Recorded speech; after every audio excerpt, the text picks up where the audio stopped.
Og vi venter på, at løbet giver frit på tredje etape. Tredje etape starter her på Havborgvej, altså en forholdsvis flad etape. Kommer igennem Havborgvej og slutter på Losving, den gamle gade i Hjerting, der er kendt for de store slag, der er været der i middelalderen. Og det ser desværre ud til, at vi har lidt løs forbindelse, men vi har direkte fra målfotoet. Det er meget ærgerligt, det er et spændende løb. At vi kan se, at de kommer nu fra kommentatorboksen. Jeg tror, man nævner Friser Forrest.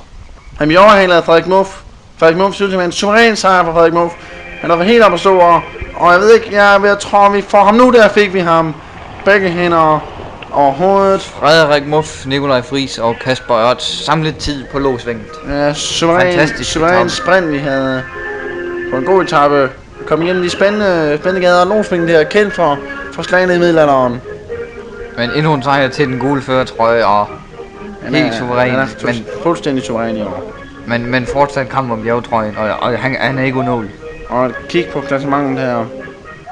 Den gule førertrøje fører ikke de store ændringer. Nikolaj Friis har siddet i bjergetrøjen og Kasper under trøjen.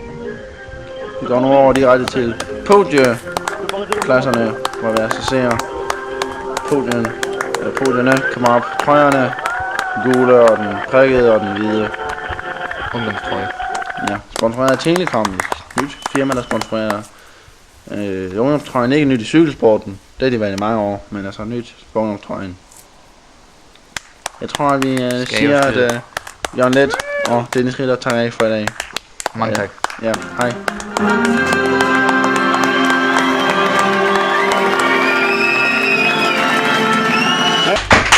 Vennerollen, Malolønne, le Frédéric Murphy fra Team Club La Santa.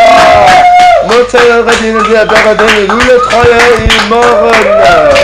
Vi har en stor hånd, når jeg giver hånd til en miljøteacher, Michael Program og Martin Nøkker.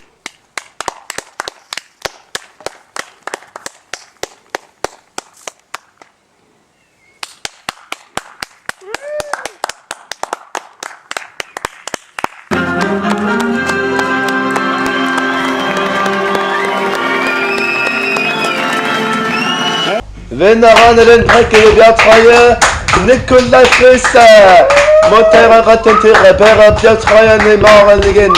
Fantastisk præstation af den danske bjerggiver.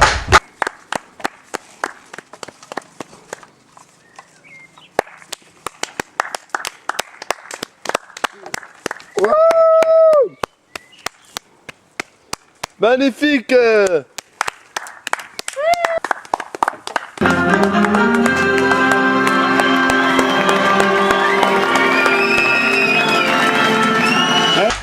Den hvide trøje, Kasper Ørts fra det team CRC.